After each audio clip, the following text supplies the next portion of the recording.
to welcome the audience again. This is the second half of the tutorial. For 90 minutes, I will let Mohammed take over and start. Mohammed. Okay, thank you. So in the first half of the tutorial, we introduced the concept of consensus and then show different larger scale data management systems that use consensus in different ways. Then we introduced 5 different aspects to categorize different consensus protocols. One of those aspects was a failure model. We started crash failures and show like Paxos and Raft protocols and a couple of Paxos variants like flexible Paxos, fast Paxos, and multi-Paxos. Then we moved to Byzantine domain and introduced PBFT protocol. However, the PBFT was an expensive protocol. PBFT needs 3 phases of communications, needs 3 F+1 nodes, and needs ON square message complexity. So in the next couple of slides, we are trying to see different protocols who tries to basically reduce the complexity of PBFT. We have started with Ziziwa, which was an optimistic protocol. And now we move to Hotstuff. Hotstuff is a very recent protocol. It's in POTC 2019. And interestingly, it is used in Libra, which is a permission blockchain system by Facebook. In Hotstuff, we say, okay, we want to reduce the message complexity of PBFT. PBFT has ON square message complexity. So we want to reduce the message complexity of PBFT to a linear. So we want to have ON complexity. To do that, we increase the number of phases from 3 to 7. So as you can see, there's a trade-off between message complexity and number of phases. Since we reduce the message complexity, we have to increase the number of phases. In Hotstuff, the network and the quorum size are the same as PBFT. We have 3 F+1 nodes in total, and the quorums are 2 F+1. However, instead of each end-to-end phase of PBFT, each n square phase of PBFT is equal to 2 phases of Hotstuff. So basically, it's a mesh network and a star network. We have end-to-end phase in PBFT, which is, we call it n to 1 and 1 to n. Basically, the 1 is the leader. All nodes send to the leader, and the leader sends to everyone, instead of basically talking to each other, instead of multicasting to everyone. So each phase of PBFT becomes 2 phases of Hotstuff. And we use a threshold signature schema to ensure that the leader cannot lie about the received message. So it needs to prove, using threshold signature, it needs to prove that it has received these messages. So the leader election, it also uses a leader rotation approach. It means that while in PBFT, we had a stable leader, and the leader is changed if it is faulty, if it fails. In Hotstuff, we have leader rotation. So each leader is responsible for a single commit. So it basically commit a single command or single block in the context of blockchain, and then we have a new leader. So since we have this leader rotation, we need one more phase of communication. However, we don't need basically view change routine. The view change is included in the normal operation. While PBFT has ON cube message complexity for the view change, here we have linear view change. So let's see how it works. The client sends a request. The leader sends prepare message to every replica, and the replicas send back the message to the leader. So you see, there is 2 phases of linear messaging instead of 1 phases of n square message. We have pre-commit in the same way. We have commit, and we have decide, where the leader decides the value. So we have 7 phases of communications, but the communications are linear. And then everyone is going to execute the command and send the reply back to the client. So if you see the pattern, we can say, okay, this is a pre-prepare message in PBFT, the first one. These 2 are equal to prepare message in prepare phase in PBFT. In PBFT, we had n squared, so everyone talks to everyone. But here, we have two phases of linear message, similar for the commit phase, and then we add this phase for the purpose of view change, since we have leader rotation and we need a new leader. So another interesting aspect of HotStuff is the pipelining approach. So basically, once a client sends like command 1, let's assume the replica 0 is the leader for that command, it sends the prepare message.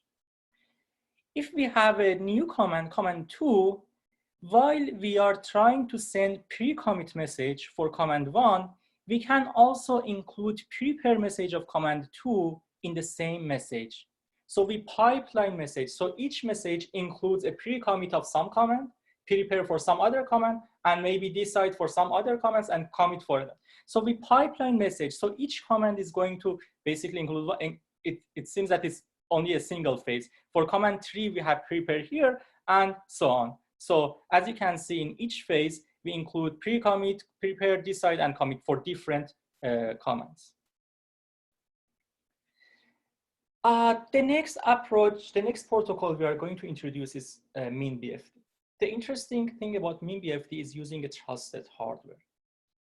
Why we have problem with PBFT? Why PBFT is expensive? Because nodes might behave maliciously. What is a malicious behavior? A node might send different messages to different replicas. So what if we use a trusted hardware and try to restrict this malicious behavior? So if a node wants to send a message, it needs to be validated by a trusted hardware, which is installed on the node. And as a result, we can have the same complexity, the same number of phases, and the same number of nodes as a Paxos algorithm. So in MinBFT, we use a tamper-proof component. They call it unique sequential identifier generator. And these nodes using this node, all nodes ensure that they receive symmetric messages. Symmetric message means they receive the same message. If you remember PBFT, in PBFT we had a phase called for the basically validation to ensure that all non-faulty nodes receive the same thing from the leader. However, if we use this component, if we use this trusted hardware basically verifies that all nodes will receive the same thing. So as a result, a Byzantine node may decide not to send a message or send a correct message, but it cannot send two different messages to two different replicas. So in MinBFT, it becomes very similar to Paxos. We have a leader sends prepare message, but as you can see, we have a trusted hardware here. So the message that are sent by the leader needs to be verified by the trusted hardware. And the trusted hardware ensures that these messages are the same.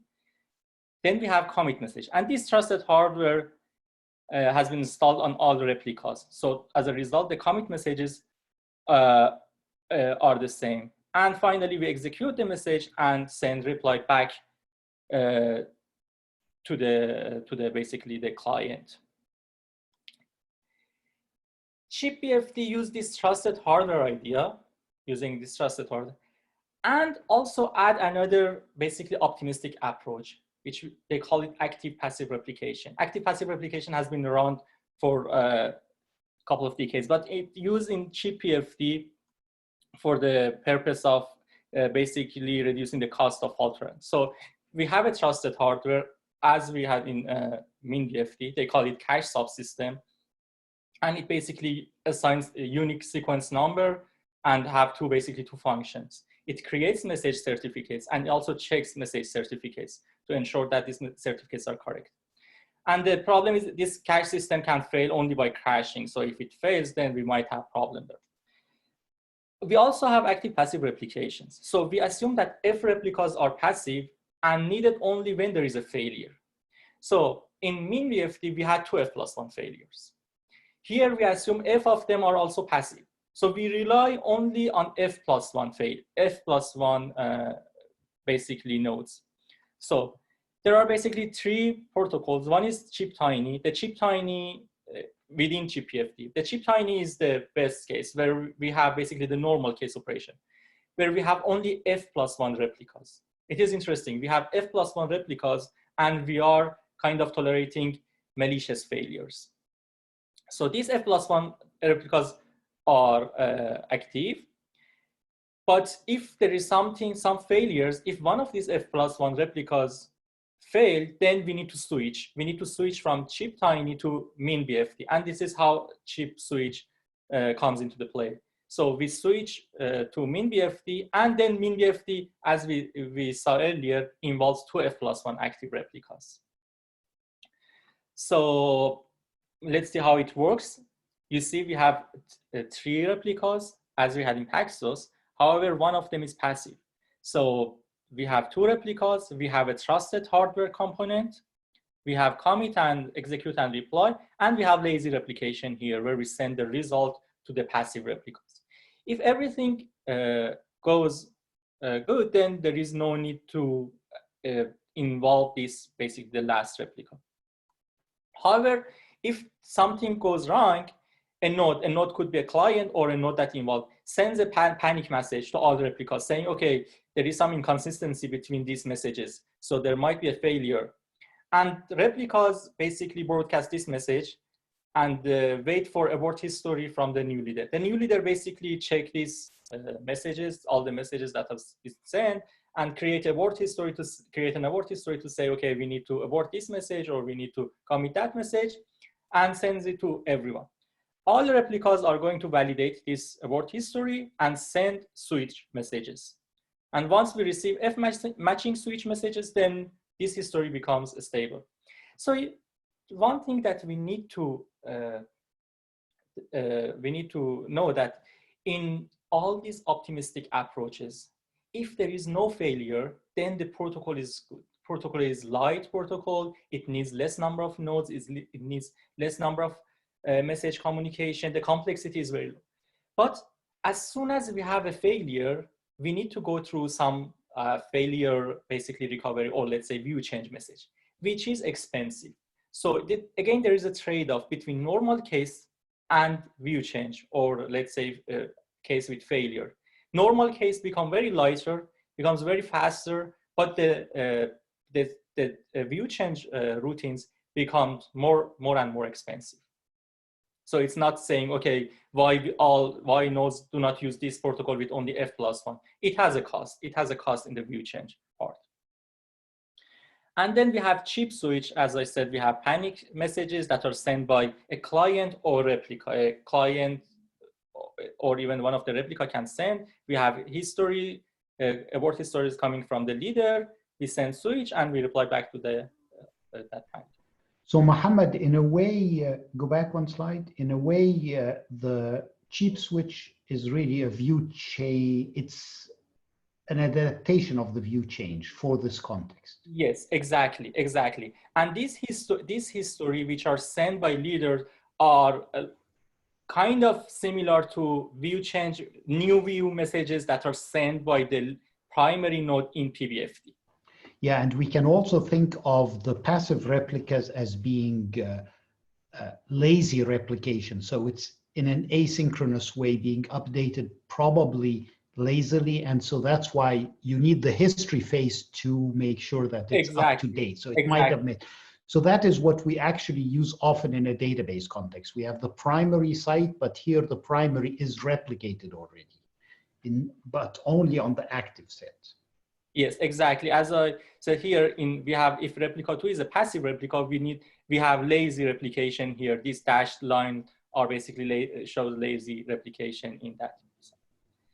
So with that, we kind of covered Byzantine protocols and show different trade-off between different these 3 different basically complexity metrics: number of nodes, number of phases, and the message complexity. Now the question is, we have covered crash failures, we have introduced different protocols, then we move to Byzantine failures. Any question? Okay. No. What about cell phone? Do you have cell phone service there? Okay, I'm going to continue. So now the question is, can a network include both crash-only and Byzantine nodes? Can we have maybe some nodes are crash, some are Byzantine, and have use a consensus protocol for that? A simple answer is yes, we can use PBFT and assume that all nodes behave maliciously. But I said PBFT is expensive. Can we have a better protocol that kind of knows that some nodes are crashed, so they are not going to behave maliciously? So can we introduce a better protocol? So Upright does that. In basically in Upright, we have asynchronous. Again, it's an asynchronous system. But it uses hybrid failure model. It basically it has crash failures and Byzantine failures. It tolerates both crash and Byzantine failures. It's a pessimistic approach. The number of nodes are known, and assuming M is the number of malicious failures and C is the number of crash failures, it can tolerate 3M plus 2C plus 1 nodes. So it's kind of between 2F plus 1 of Paxos and 3F plus 1 of PBFT. So assuming M plus C are the number of failures, so in Paxos we have kind of 2M plus 2C plus 1. In PBFT we have 3M plus 3C plus 1. Over here we have 3M plus 2C plus 1. And it has basically is 2 phases, and the message complexity is ON squared. So Upright has different ideas. One is the hybrid failure model that I said. It tolerates both crash and malicious failure. The agreement protocol of Upright is kind of interesting. It combines 3 different agreement protocols from 3 different basically studies. Uses basically, in this talk, I talked about Ziziwa, which uses speculative execution. It also uses another approach that basically separates the agreement from execution. I'm not going to explain that, but in general, it shows that we need 3F plus 1 for agreement, but for the execution, we only need 2F plus 1 nodes.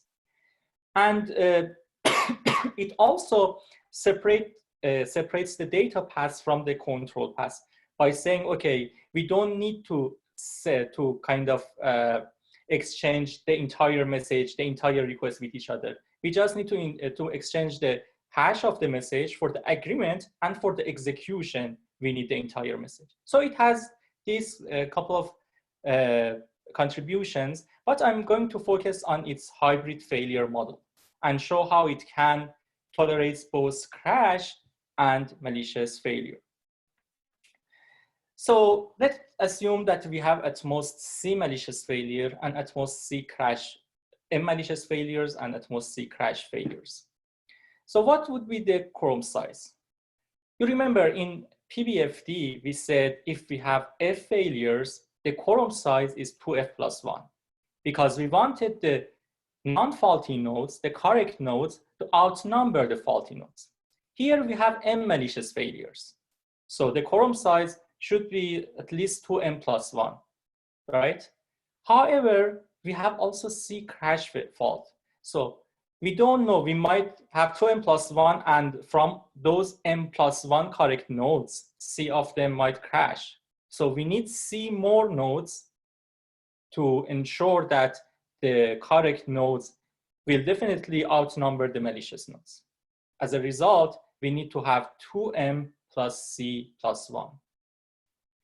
The intersection is the same as PBFT. In PBFT, we said if we have F or if we have M malicious failures, we need to have M plus 1 in the intersection to ensure that there is at least one correct node in the intersection. Here, the same justification. We need M plus 1 in the intersection. So we have the quorums are 2M plus C plus 1. The intersection of any 2 quorums is M plus 1. So it's a mass. We can have the network size becomes 3M plus 2C plus 1. See, we have 2M plus C plus 1, 2M plus C plus 1. So the sum of 2 quorums becomes 4M plus 2C plus 1. However, M plus 1 nodes are in the intersection. We have like 4M minus M plus 1. It becomes 3M plus 2C plus 1 as the network size. So this is the idea in Upright. And if we have a hybrid model, we can use that. This results in network with less number of nodes, and basically networks with the quorum size is also smaller. I'm going to introduce another hybrid model, CMOR. This is actually this year ICD. I'm going to present it tomorrow, I think at 11 a.m. You're welcome to join, to attend the talk. So in CMOR, we use the same model as upright. We have 3n plus 2c plus 1. However, we assume that we know where crash failures happen and where malicious failure. So we distinguish, we have a kind of boundary between crash and malicious failures. So let's see how it works. Let's go with a scenario. We have a small business, a small enterprise. The small enterprise has its own private cloud. The private cloud, and we know that the nodes in the private clouds are trusted, are crash-only. They are not going to behave maliciously because they are in the private cloud, the enterprise. However, the private cloud is lacking resources to guarantee fault tolerance. For example, in this case, the private cloud has 2 nodes, and one of them might crash. So it doesn't have 2f plus 1 nodes. It's only have 2f nodes. So what can this enterprise, in our example, what can this enterprise do? So this enterprise has 2 options. It can buy some more nodes, which is kind of an expensive, costly, or it can rely on a public cloud. However, the nodes in the public cloud are untrusted, might behave maliciously. So we have a private cloud, including crash-only nodes. We have a public cloud, including Byzantine nodes. And the question is, can we benefit from both worlds? The answer is yes, we can use CMOR. CMOR is for that purpose. And CMOR has 3 different phases that I'm going to explain.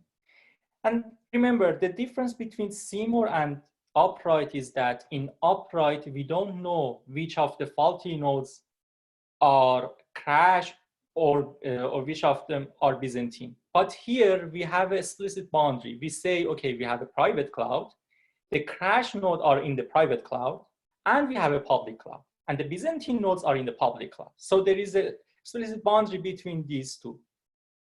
So in the first mode, we assume that the primary is in the private cloud and is trusted. However, backups are in both private and public cloud. Let's go back to PBFT. In PBFT, we had 1 phase of communication to ensure that what we receive from the primary is correct, to ensure that the primary is not going to send different messages to different members.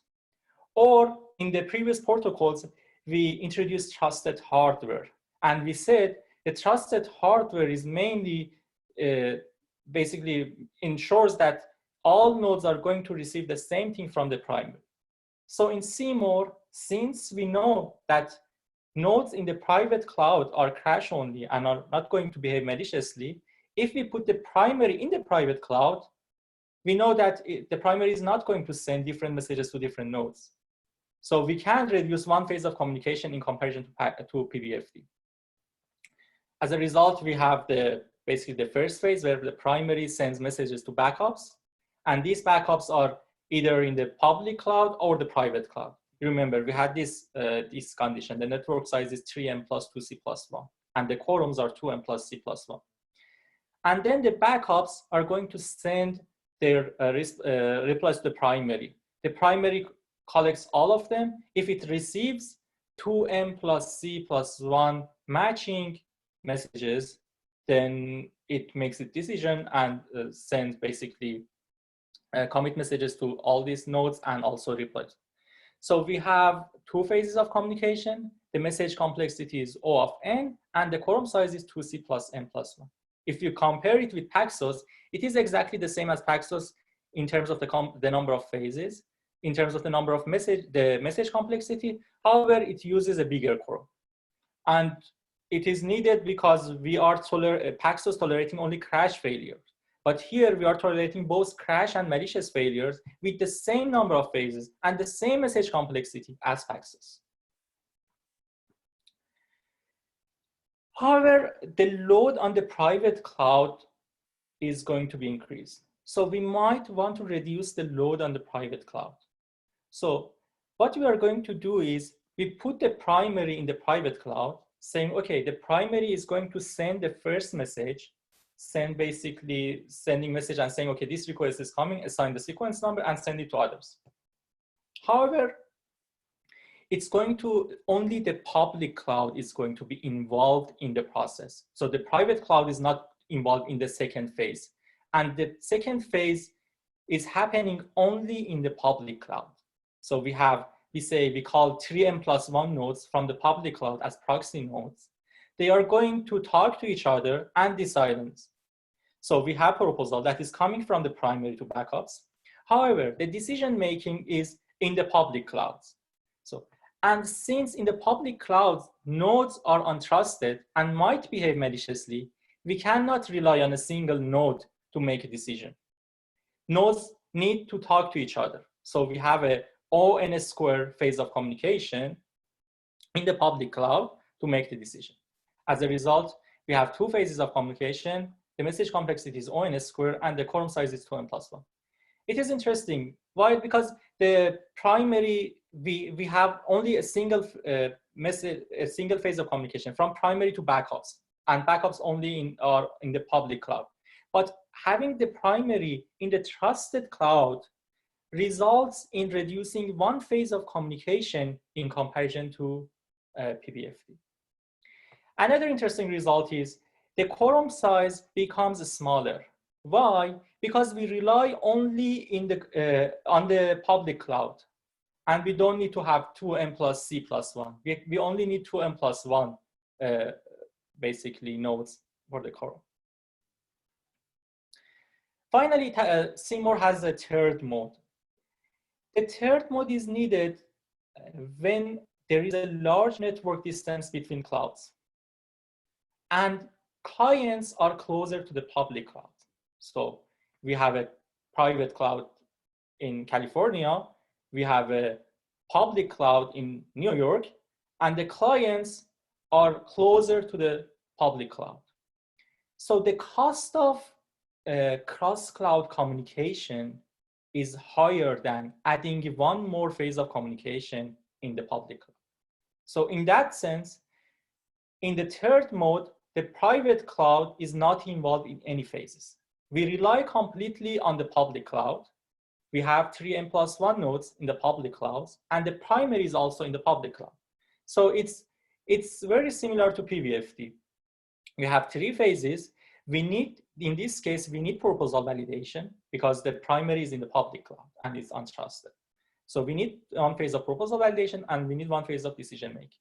So we need three phases of communication. The message complexity is ON² and the quorum size is 2n+1.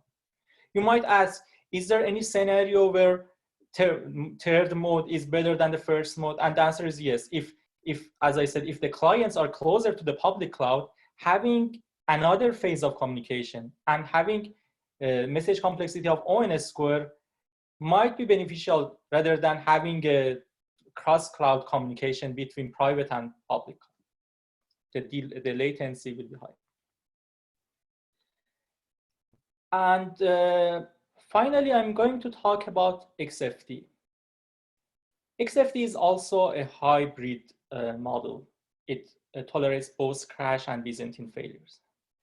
And it is our first partially synchronous protocols that we are going to introduce. So that's, we haven't talked about partially synchronous protocols.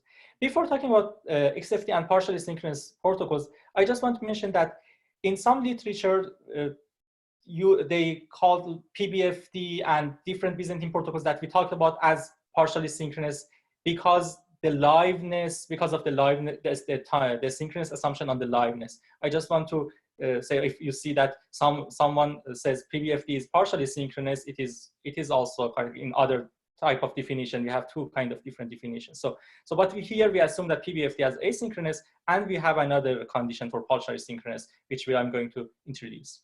So it uses a hybrid model. It is optimistic approach. We know the number, we still know the number of nodes. And depending on, again, as I said, in the optimistic approach, we will have a very light mode where it needs a few number of nodes, here f+1, but if it fails, we need to add more nodes and add more phases. So it has two modes, with f+1 or two f+1 nodes, and the message complexity is O(n)(. But what is partially synchronous means in the context of this XFT and also our presentation? So we call a replica as partitioned replica if it is not in the largest subset of replicas. What is the largest subset of replicas? In the largest subset of replicas, we assume that any pair of replicas can communicate within delay delta. So see this picture. We have P1, P2, P3, which can communicate within delay delta. However, if P1 wants to communicate with P5, the communication delay would be more than delta. Similarly here, between P5 and P4.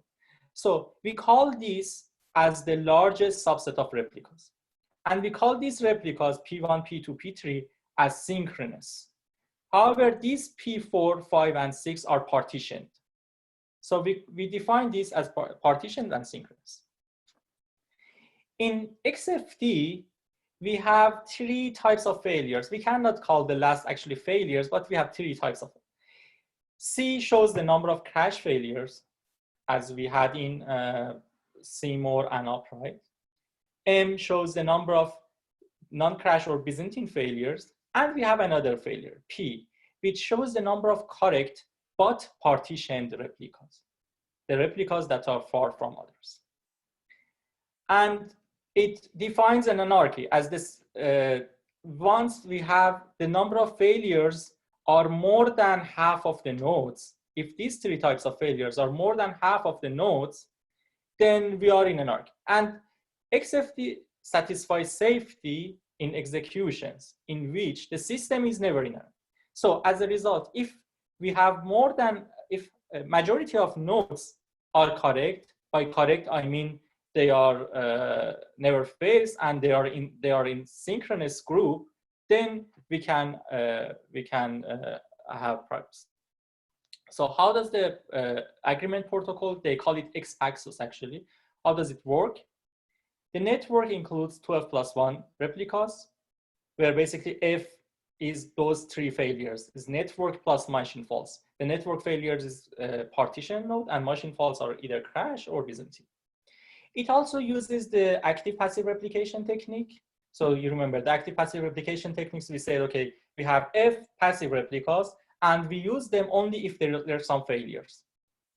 So it optimistically replicates requests on only F+1 replicas. They call it a synchronous group, as I said. And if there is some failure within a synchronous group, a view change needs to happen. And the view change is going to reconfigure the entire synchronous group. It's going to create a new synchronous group with F+1 new nodes. So the protocols works as follows. The client sends the request to the leader. Here we have 3 active replicas and 2 passive replicas. Assuming F is 1, we have F plus, assuming, F is 2, if we have F+1 active replicas and F passive replicas. So we have replica 0 as leader. It sends prepare to all active replicas. We have commit messages. We execute and we send reply. And as before, we have lazy replication here.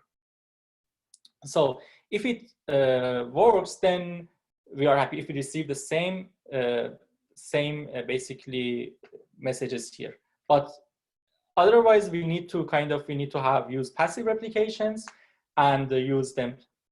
So so far we have talked about crash failures, Byzantine failures, and hybrid failures, where we have both Byzantine and crash failures. We talk about synchronous, as you remember, the Lamport paper, 1980 paper. We talk about asynchronous, most of the papers that we have presented, and also partially synchronous. The last paper, XFD, was partially synchronous.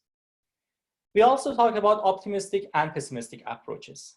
We said in optimistic approaches, we can use, for example, active-passive replications, or in Zizawa, we rely on the client to detect any failure. And basically, we try to optimistically execute the message. And if there is something, if there is some failure, then we can detect it later.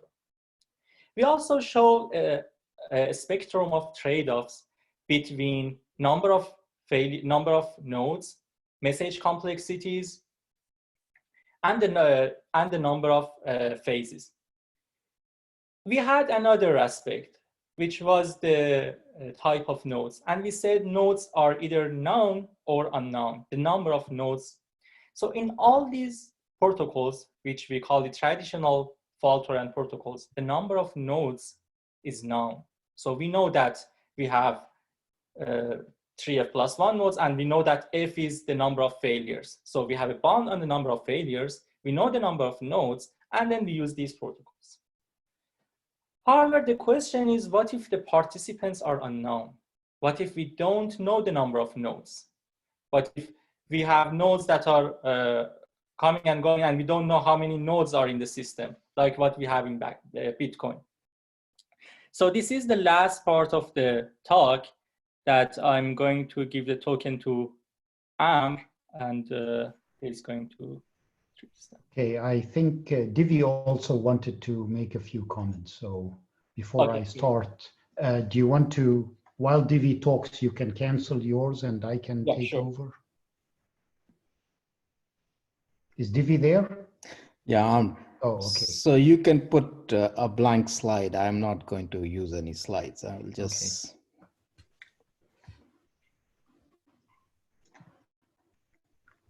Okay. You start talking, it doesn't matter.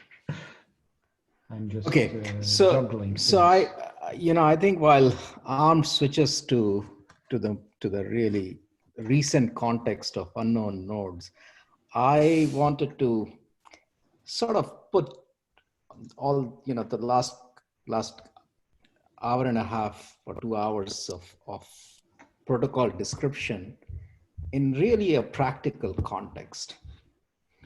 So, I think the question is, there are these sequence of protocols that are being improved upon or modified with different assumptions.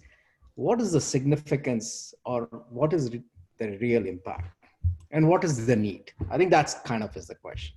Is why should we be kind of working on these protocols and thinking about them? So I think to kind of give you the context, I think you have to go back 20 years. Just go back 20 years when the data center technology was just evolving, and the notion of the cloud was emerging as a paradigm for executing, or for becoming the infrastructure for internet application. And in that context, one of the things that people realized is that sort of data kind of centric and applications have a real bottleneck when it comes to kind of doing everything on a single machine. Okay, so given that you are in a data center context, the idea was, why don't we break the data up into multiple pieces, and through that we can get parallelism and be able to execute that. So that's a great idea. This idea has been around, that we have been using the notion of sharding as a way of scaling processing in parallel environments.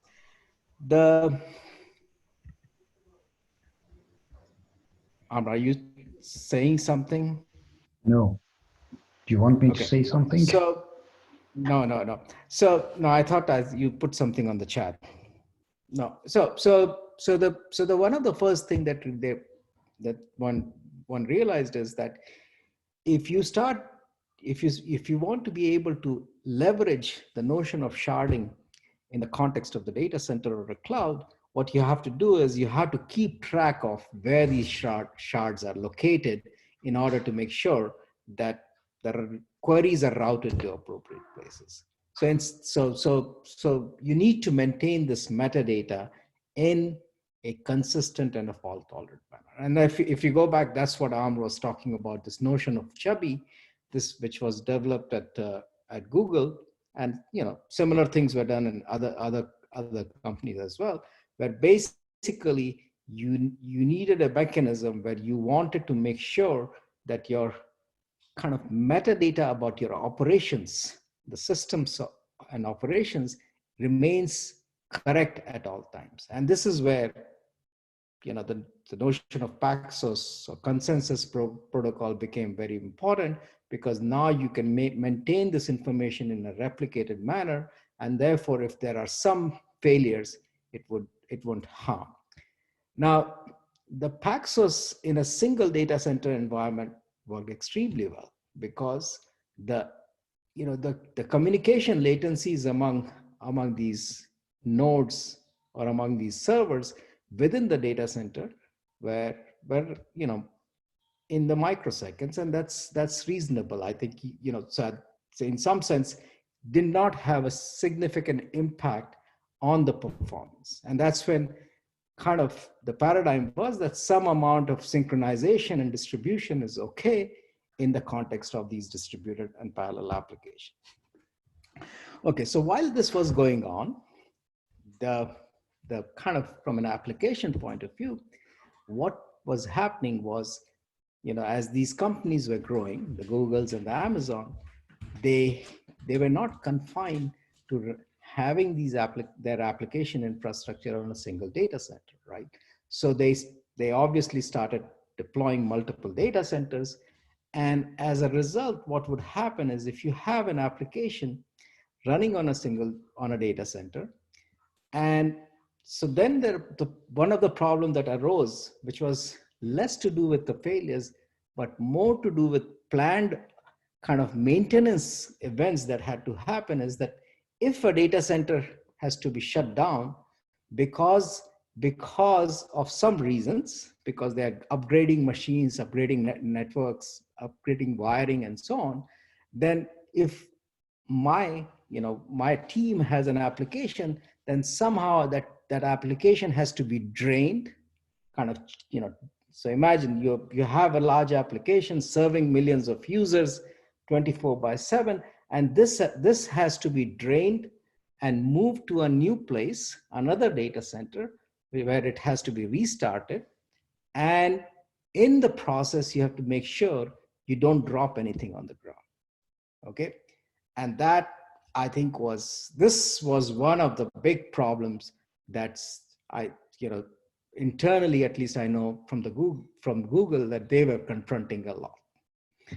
And at that point, I think this is where the next phase of Paxos deployment, at least in the Google context, came about, which was Spanner, right? So what they decided is that we are going to have a multi-data center deployments of our applications. And with that, what will happen is, if one of the data center goes down, that doesn't matter, because you have, the remaining are still operational. So this was a big, I think, you have to realize from an operations point of view, this was a big leap forward. But underneath this is also that there are the challenges.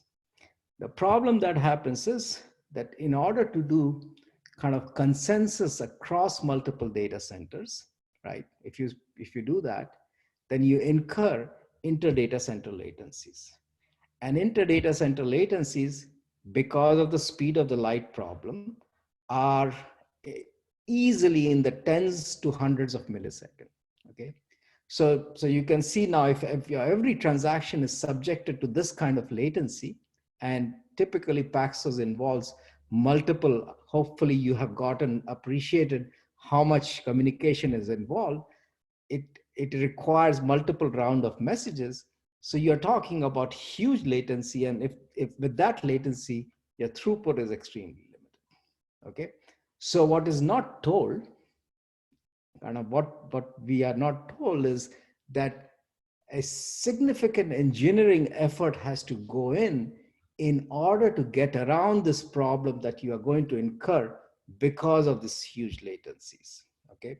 So one way would be is that you try to co-locate your application in data centers that are close to each other, which will not incur these latencies. So if you have most of your quorum within that metropolitan area, let's say, then you will be able to, get around these problems.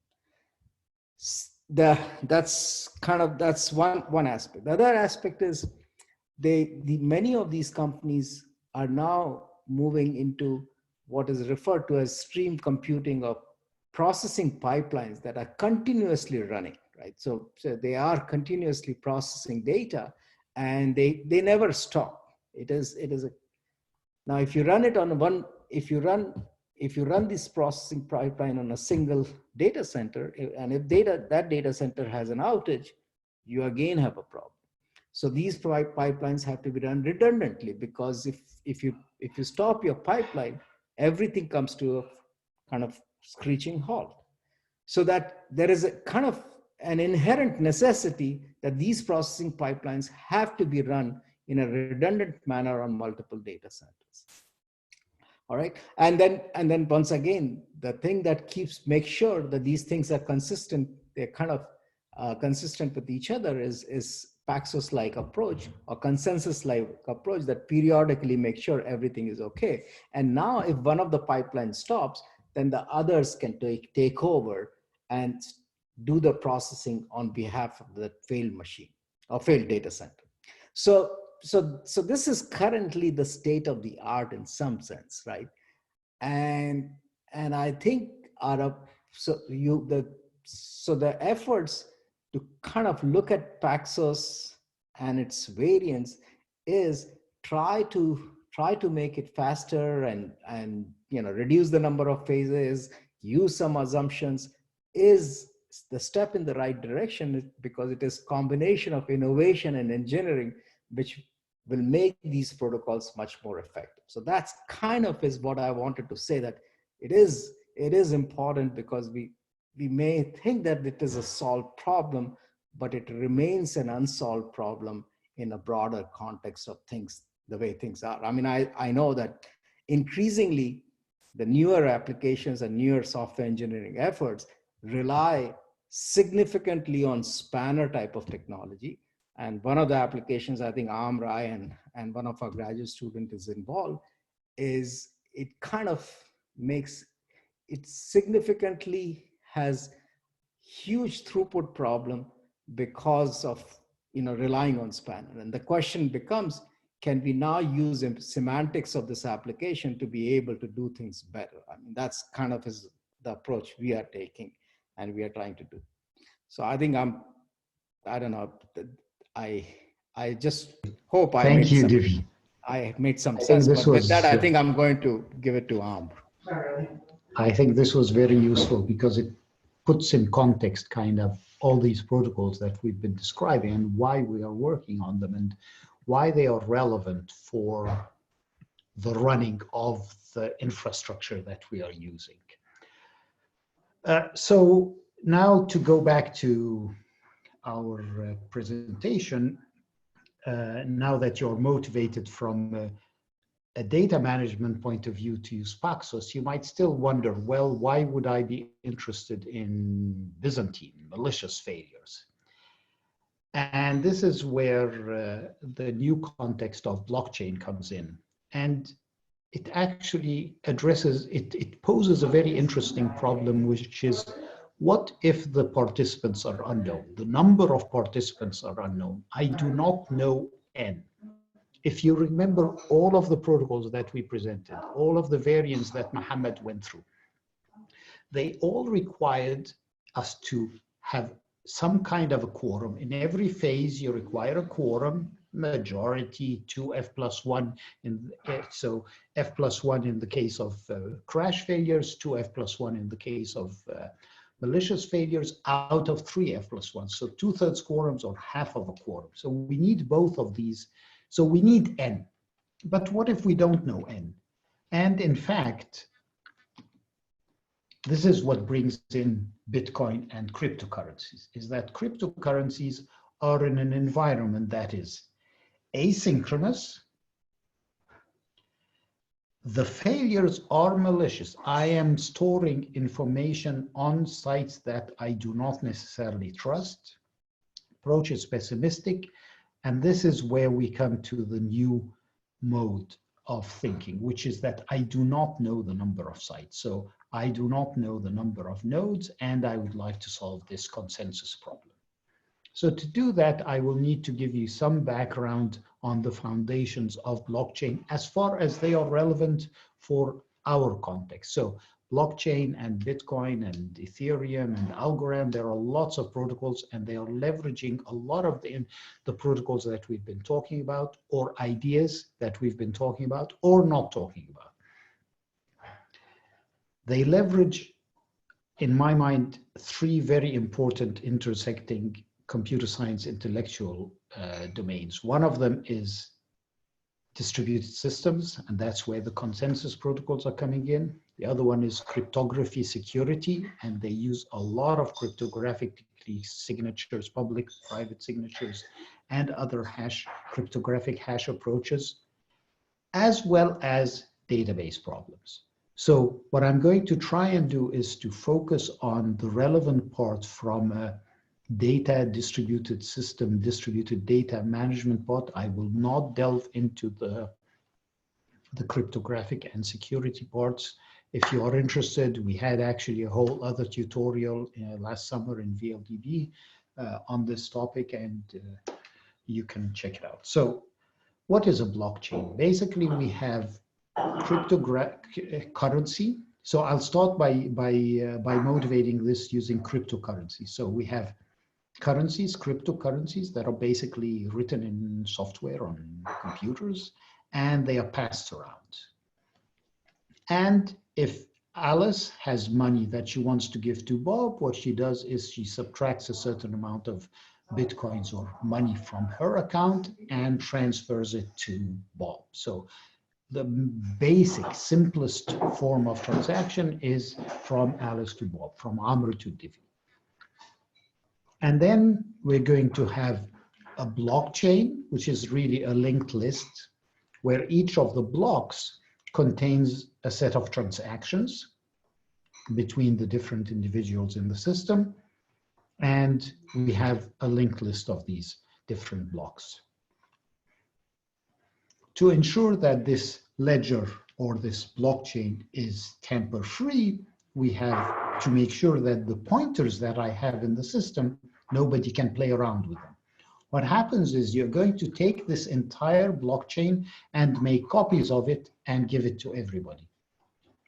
And anybody could try and tamper with it. So we have to make sure that these are tamper-free. So the pointers are not just pointers in the normal C or C++ mode, but with hashes, with a hash of the previous block. Actually, technically, it's the hash of the header of the previous block. But for the purposes of this discussion, let's think of it as the hash of the previous block. So now it will be very hard for somebody to tamper with this blockchain because of the hash functions that are tightly tied with each other. Now, when you have a linked list, when you have a block, the most interesting thing is I want to add new transactions to this block. So whenever a client wants to execute a transaction, they basically send it to the world, potentially to nodes. They are called in the Bitcoin community miners, who are going to be in charge of adding collecting a bunch of blocks, validating that they are consistent, meaning that they are consistent with each other. So Alice doesn't use up all her money twice, for example, etc., and consistent with the previous history. Once you have all that, Then we need to, so I have a block that is validated, that is correct, consistent. And what we would like to do is I'd like to add it to the head of this queue. This is exactly the same problem we've been spending the last 2 hours discussing. Is I have a log and I want to add to the log an entry at the very end of it. So we need to add one more. So there are multiple different processes, potentially the miners, and each of them is trying to add a block to this blockchain. So we need consensus. We need consensus among the different miners to agree that who is going to have the right to add the new block. So this is the problem we've been talking about for a long time. Unfortunately, every protocol that Mohammed presented has a known number of participants. And here in blockchain, we have an unknown number of participants. We don't know who's involved in this whole system. So the protocols using communication to go back and forth is not going to work out.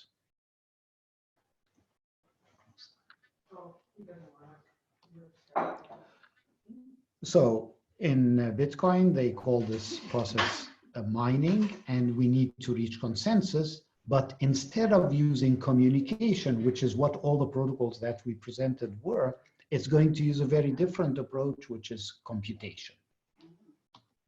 Basically, and this is Nakamoto, the infamous designer of, or unknown designer of Bitcoin, proposed, basically there is a puzzle, and the puzzle is computationally expensive, so it's based on computation. It takes about 10 minutes to solve it, and whoever solves it first ends up having the right to add a block to the blockchain. So it adds the block of transactions to the blockchain and then multicasts the result, the new block, to everybody else.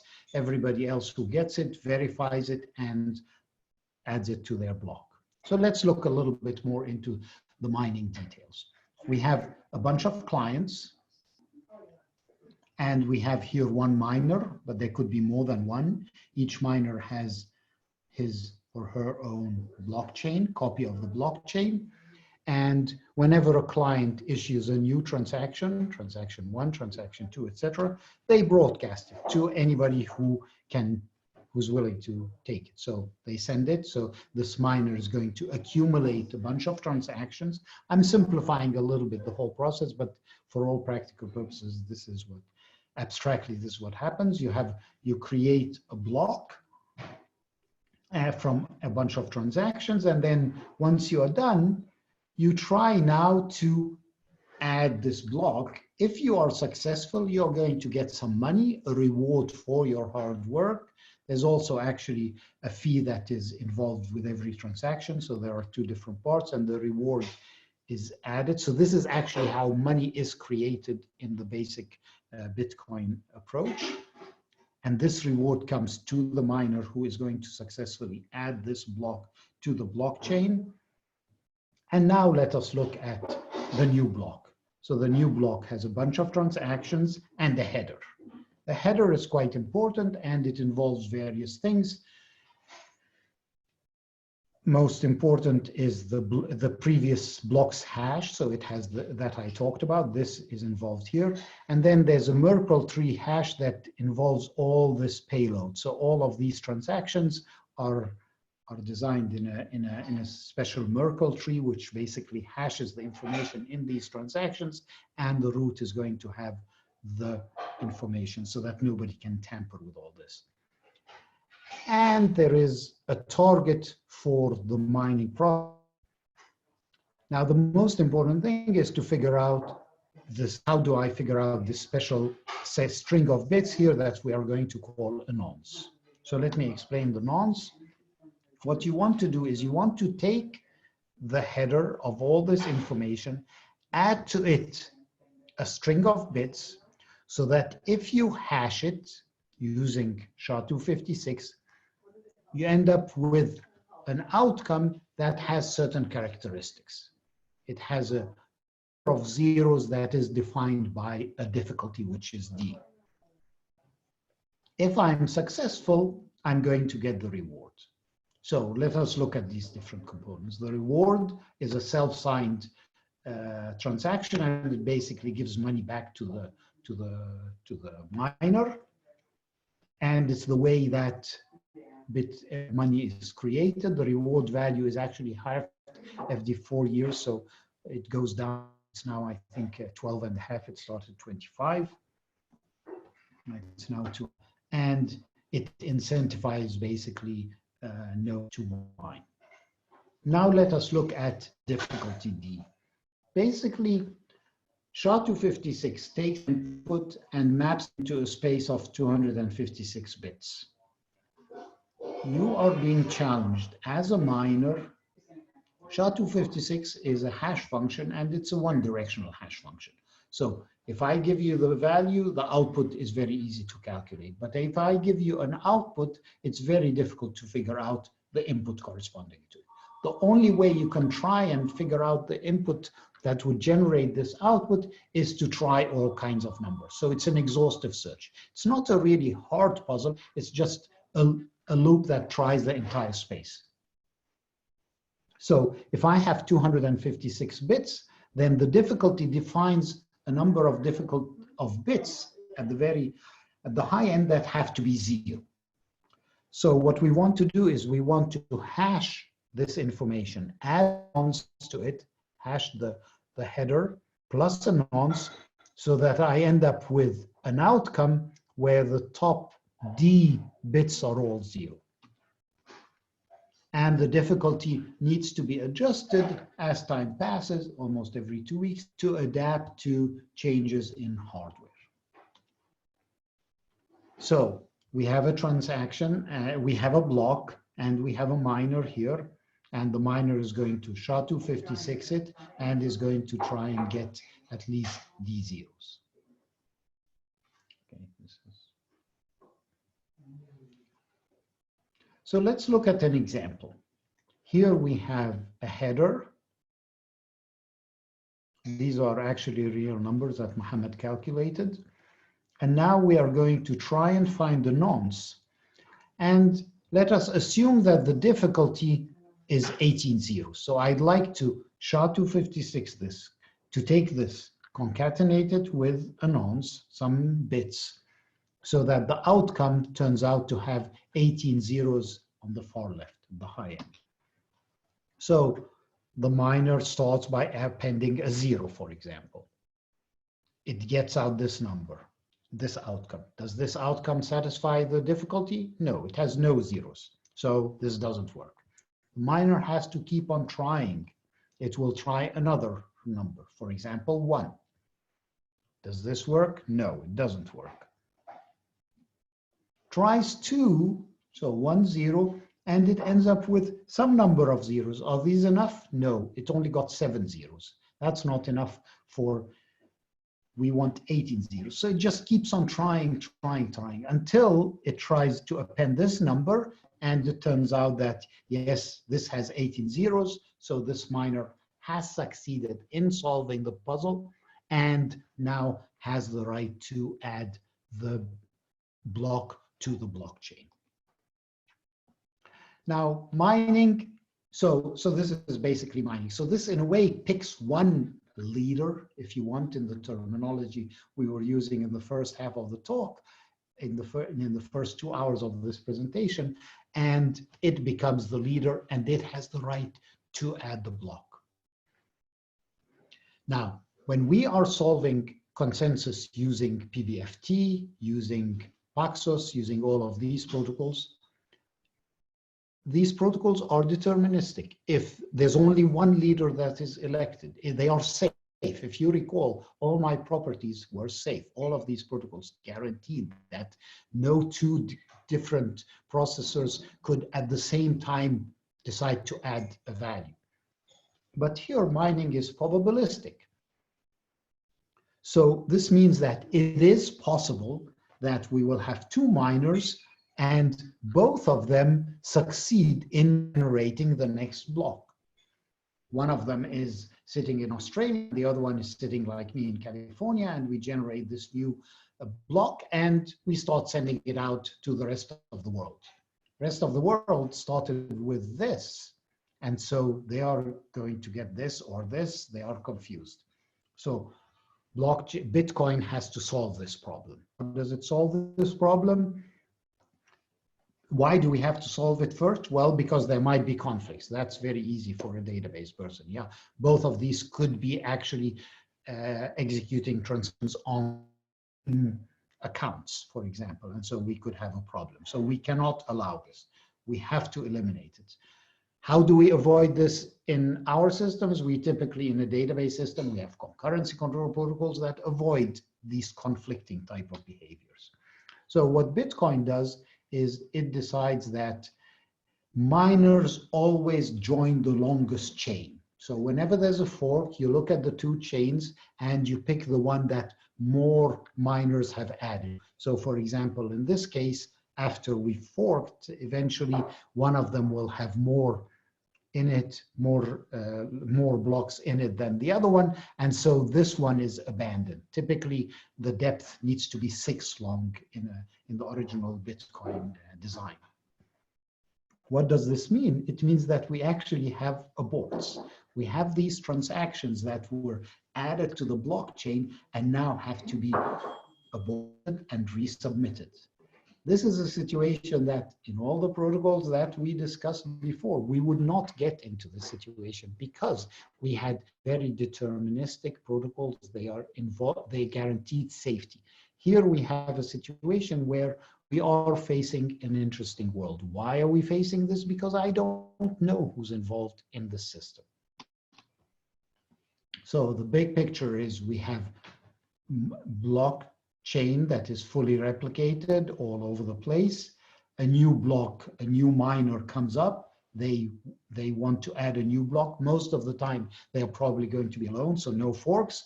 They mine block, and then they propagate it to the entire world. So what you're seeing now is we are actually trying to solve the traditional problems, but in a very different context. It's a context that was not before, where the number of participants is not known. And so replaced communication, quorum-based communication, with computational approach. Bitcoin has many problems. Blockchain approach has many problems. So there's a lot of mining centralization. So the original idea is that everybody can be a miner, everybody can add blocks to the blockchain, but in fact there has been a concentration and decentralization of resources, given that it is not such an easy thing to do. So you'll see that there are very few places in the world that actually can have, there are very few miners that are around. Not only that, we also, proof of work, this approach that I've been describing as mining, is very expensive from an electricity point of view. It consumes a lot of energy. So in this picture here, we see that Bitcoin consumes in a year somewhere between what Belgium consumes in terms of energy and the Philippines. So you see, it's like a big country. The amount of electricity that is used annually by Bitcoin could satisfy the needs of Cambridge University for over 400 years. The amount of Mohammed picked up some interesting examples here. The amount of electricity consumed every year by always on but inactive home devices in the US alone is almost 3 years. So you see, this whole approach of replacing communication with computational power ends up being very expensive energy-wise. And frankly, computer science, we used to think of ourselves as very, our application is clean energy, we are nice people, etc. Well, blockchain is very expensive. Actually, cloud and a lot of what we've been discussing consumes a lot of energy. And as a community, I think we have to be aware of this and address it. So there are lots of other problems with blockchain, and this talk is not about blockchain, but weakness, like I just described. If I put my transaction, if it's in a block, I do not know that it's done until it is enough. So this probabilistic guarantee has a problem. And if I think I mentioned that it takes about 10 minutes to generate a block. If we're going to wait for it to be 6 deep, the latency is going to be very long. It takes an hour to know that my transaction is committed. Compare this face commit, for example. And you said throughput has been analyzed by many people, and this is, say, a certain problem. There are also attacks that have happened on Bitcoin and blockchains. 50% attack. There is also even a selfish attack, which is a third of the processes. So there are lots of problems. There have been lots of solutions. So this slide kind of gives you not only proof of work, but there's proof of stake, proof of burn, proof of capacity. There are lots of various approaches. Actually, people have also been using practical Byzantine agreement within the context of permissionless blockchains. I'll come back to this in a slide or two. So trying to randomly find out a committee that might be able to execute using communication and solve the problem. Proof of stake is a particular example that has been used by Ethereum. I'm not going to spend too much time on it, but it's basically a function of the fraction of the number of coins that I have. And if I'm more rich, then I end up having a higher probability of adding up. Of course, this is not fair. So as a result, it's not as simple as I described it. You end up adding a randomization factor and an age factor. So the number of coins, sometimes the number of days that the coins has been held. So you kind of commit your value. So even if you have a lot of coins, it's not enough for you to all the time because you get committed for it for a while. So there have been variations that try to optimize this. Proof of stake is used by Ethereum. Now, the blockchain world is divided into permissionless, which is kind of what I was describing most of this time for cryptocurrencies, but there are also permissioned blockchains. And in the permissioned blockchain, we have a set of processors, and they're well defined. So think of applications that databases use. So for example, a supply chain. You know who the participants are. There's the producer, there is and then you have somebody who's transmitting the information, maybe, and then the wholesale, and then the retailer. They need to all cooperate with each other, but again, they don't trust each other. And that's what I alluded to at the beginning, is that because of blockchain, we are starting to rethink some of our thinking about what our databases are being used for. And here in this context, we see that our databases are being used in a context where, unlike what was described earlier in terms of Spanner, in terms of Amazon, where the information was all stored in data centers that were owned by the company, now you are executing operations across different servers that do not trust each other. So what permissioned blockchains have done is they have made us as a database community very aware that we need to develop we need to develop data management systems that may have infrastructure that is not trustworthy. And for the moment, most of this work has been done in the context of permissioned blockchains, but recently there have been other attempts to explore just databases in general with untrusted infrastructure. And just to plug in, we have a paper in ICDCS at the end of summer, which is going to discuss building databases in untrusted universes using some kind of auditability approach. So in terms of blockchains, there are permission blockchains. So for example, we have Tendermint, we have Hyperledger, and Hyperledger uses Draft, the variation on Paxos that I discussed earlier.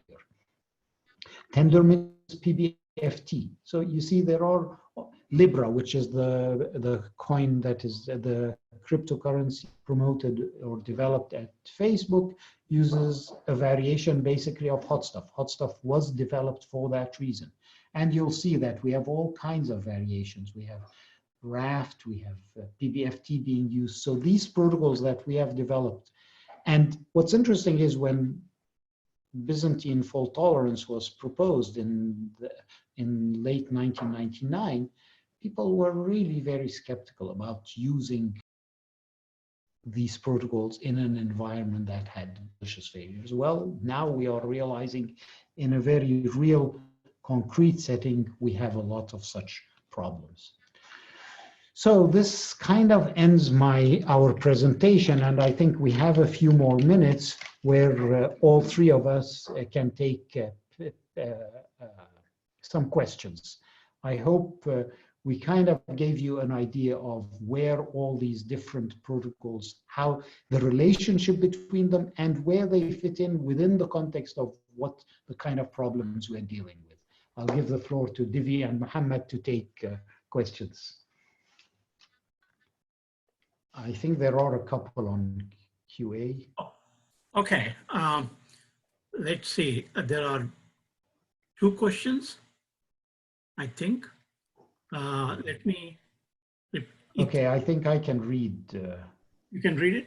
Yeah, I can read it. So I think the first question is, again, it's about Paxos. It's about blockchain. Is that correct? So yes, I am. It's not the exact difficulty. Obviously, I was trying to simplify things for the. You want to repeat the question? And so it's a very.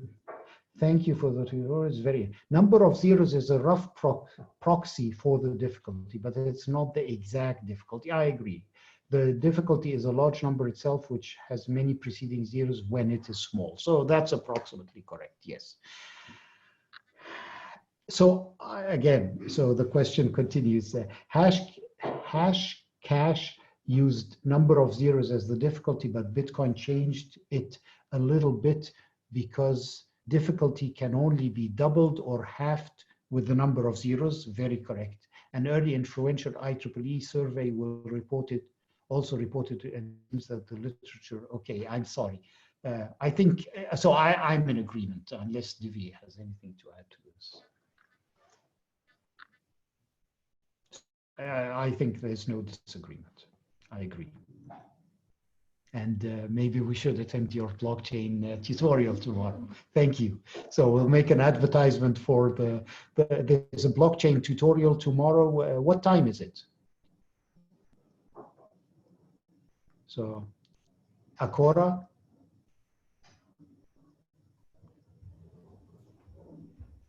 It's at 11 tomorrow. Okay, great. So I think all details about blockchain, the intent of my part was not to give you any real details on the blockchain. It was more to show you the difference between the thinking that was happening in an environment where the total number of processors in the system was known, and so communication could be used, versus in a blockchain type of environment where, especially permissionless, where the number of participants was not known. And there are lots of details, and that was not the intent of my presentation. And please go to tomorrow's tutorial, and you'll probably get a lot more about blockchain and the details. Thank you.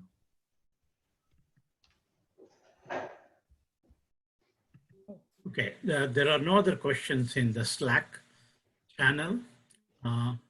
So these are the only questions. There's one at the very top. Amar, can you see that? Is it possible to extend fixed number of client consensus protocols? I can answer that, Amrit. Okay. Okay, so the question is it possible repeat the question, Mohammed. Yeah, is it possible to extend fixed number of client consensus protocol to support clients joining the network by adding clients at certain intervals? So basically the question is, in traditional Paxos algorithm, as we said, we have the number of participants is known, and we know that we have like 5 participants, 7 participants. The question is, can we use like window-based, or in different epochs, we can add different participants, we have different participants? The answer is yes. Actually, in Tendermint, we have validators where the number of validators is different from epoch to epoch. So in each epoch, we can have different number of validators, but we know that in each epoch, still we know that for each epoch, what is the number of validators. So again, it's for each message, we need to know the number of validators. We need to know the number of participants, even if the number of participants is different from one message to another message. Okay, I don't see any other questions coming in, so let's try to wrap it up. First of all, I want to thank all the three speakers. It's a great tutorial. A lot of effort has gone into it, and a very relevant topic, connecting, distributed computing, distributed systems, databases, and blockchain. Then I also want to thank the audience. We had, I think, a maximum of 42 sometimes. So it's hovering between 31 and 42, and that's a good presentation. So unless there is anything else, Jayant or anybody else? Yeah, on behalf of the organizers, I would like to thank Professor Sharma Chakravarti, who is a veteran database researcher from the neighboring UT Arlington, for expertly conducting the session. And also thanks to all the tutorial speakers. It was a wonderful experience. Thank you. Thank you very much. I enjoyed it a lot, and I think we all did. Thank you, Sharma. This was really good. We'll wrap up the session. You may stop recording or whatever, Brian, you do.